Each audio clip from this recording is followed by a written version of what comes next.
Delhi ಕೆಂಪುಕೋಟೆ blast case ತೀವ್ರ ತನಿಖೆ ಸಾಗ್ತಾ ಇದೆ. ಕೆಂಪುಕೋಟೆ ಬ್ಲಾಸ್ಟ್ಗೆ ಟರ್ಕಿ ನಂಟು ಸಿಗ್ತಾ ಇದೆ. ಒಂದು ಕಡೆ ಟೆಲಿಗ್ರಾಮ್ ಮೂಲಕ ಸ್ಫೋಟಕ್ಕೆ ಸಂಚನ್ನ ರೂಪಿಸಿರುವಂತಹ ಶಂಕೆಗಳು ವ್ಯಕ್ತವಾಗ್ತಾ ಇದೆ. ಈ ಟೆಲಿಗ್ರಾಮ್ ಆಪ್ ಅನ್ನ ಅತಿ ಹೆಚ್ಚು ಬಳಕೆಯನ್ನ ಮಾಡ್ಕೊಳ್ತಾ ಇರುವವರೇ ಈ ಉಗ್ರರು ಮತ್ತೆ ಈ ಹ್ಯಾಕರ್ಸ್ಗಳು. ಮತ್ತೆ ಸಾಮಾನ್ಯವಾಗಿ ಗಮನಿಸಬಹುದು, ಟೆಲಿಗ್ರಾಮ್ ಆಪ್ ನಲ್ಲಿ ಒಂದಷ್ಟು ಕೆಲಸದ ಆಮಿಷವನ್ನ ಕೂಡ ಒಡ್ತಾ ಇದ್ದಾರೆ. ಆ ರೀತಿಯಾದಂತಹ ಘಟನೆಗಳು ಪದೇ ಪದೇ ಆಗ್ತಾನೆ ಇದೆ. ಈಗ ಟೆಲಿಗ್ರಾಮ್ ಆಪ್ ಅನ್ನ ಬಳಕೆ ಮಾಡಿಕೊಳ್ಳೋದರ ಮೂಲಕ ಸ್ಫೋಟಕ್ಕೆ ಸಂಚನ್ನ ರೂಪಿಸಿರುವಂತಹ ಶಂಕೆಗಳು ವ್ಯಕ್ತವಾಗ್ತಾ ಇದೆ.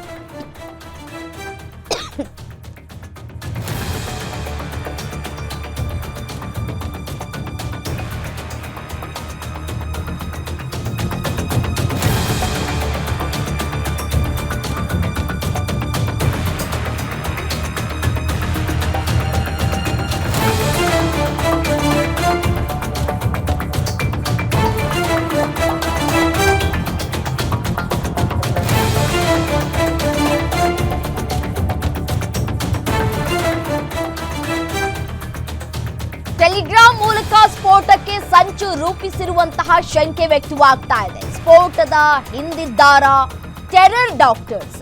ಜಮ್ಮು ಕಾಶ್ಮೀರದಲ್ಲಿ ಮತ್ತೋರ್ವ ಶಂಕಿತ ಉಗ್ರನ ಬಂಧನವಾಗಿದೆ. ವೈದ್ಯ ತಜಮುಲ್ ಅಹ್ಮದ್ ಮಲಿಕ್ನನ್ನ ವಶಕ್ಕೆ ಪಡೆದುಕೊಂಡಿದ್ದಾರೆ ಐಬಿ. ಟೆರರ್ ಡಾಕ್ಟರ್ಸ್ ಜೊತೆ ನಿರಂತರ ಸಂಬಂಧವನ್ನ ಇಟ್ಕೊಂಡಿದ್ರು ಅನ್ನೋದು ಗೊತ್ತಾಗ್ತಾ ಇದೆ. ದೆಹಲಿ ಸ್ಫೋಟದ ಬೆನ್ನು ಬಿದ್ದಿರುವಂತಹ ಗುಪ್ತಚರ ಇಲಾಖೆ ಸ್ಫೋಟದ ತನಿಖೆಗಾಗಿ 10 ಸದಸ್ಯರಿರುವಂತಹ ತಂಡವನ್ನ ರಚನೆ ಮಾಡಿಕೊಳ್ಳಲಾಗಿತ್ತು. ಎನ್ಐಎನ ಎಡಿಜಿ ವಿಜಯ್ ನೇತೃತ್ವದಲ್ಲಿ ತೀವ್ರ ತನಿಖೆ ಸಾಗ್ತಾ ಇದೆ. ಬ್ಲಾಸ್ಟ್ನಲ್ಲಿ ಮೃತಪಟ್ಟವರ ಮರಣೋತ್ತರ ಪರೀಕ್ಷೆಯನ್ನು ಕೂಡ ಮಾಡಲಾಗ್ತಾ ಇದೆ. ಮರಣೋತ್ತರ ಪರೀಕ್ಷೆ ಬಳಿಕ ಕುಟುಂಬಸ್ಥರಿಗೆ ಹಸ್ತಾಂತರ ಮಾಡುವಂತಹ ಕೆಲಸಗಳಾಗ್ತಾ ಇದೆ.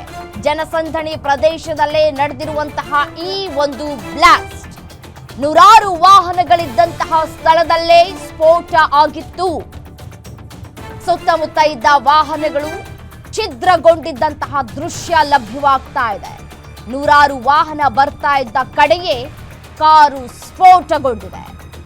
ದೆಹಲಿ ಸ್ಫೋಟದ ಬೆನ್ನು ಬಿದ್ದಿರುವಂತಹ ಗುಪ್ತಚರ ಇಲಾಖೆ ಸ್ಫೋಟದ ತನಿಖೆಗಾಗಿ 10 ಸದಸ್ಯರ ತಂಡ ರಚನೆಯಾಗಿದೆ.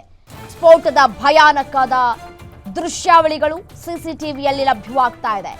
ಇವತ್ತು ಸಂಜೆ 5:30ಕ್ಕೆ ಪ್ರಧಾನಿ ನರೇಂದ್ರ ಮೋದಿಯವರ ನೇತೃತ್ವದಲ್ಲಿ ಹೈವೋಲ್ಟೇಜ್ ಸಭೆ ಕೂಡ ನಡೆಯುತ್ತೆ. ನಿನ್ನೆ ಗೃಹ ಸಚಿವರ ನೇತೃತ್ವದಲ್ಲಿ ಸಭೆ ಆಗಿದೆ.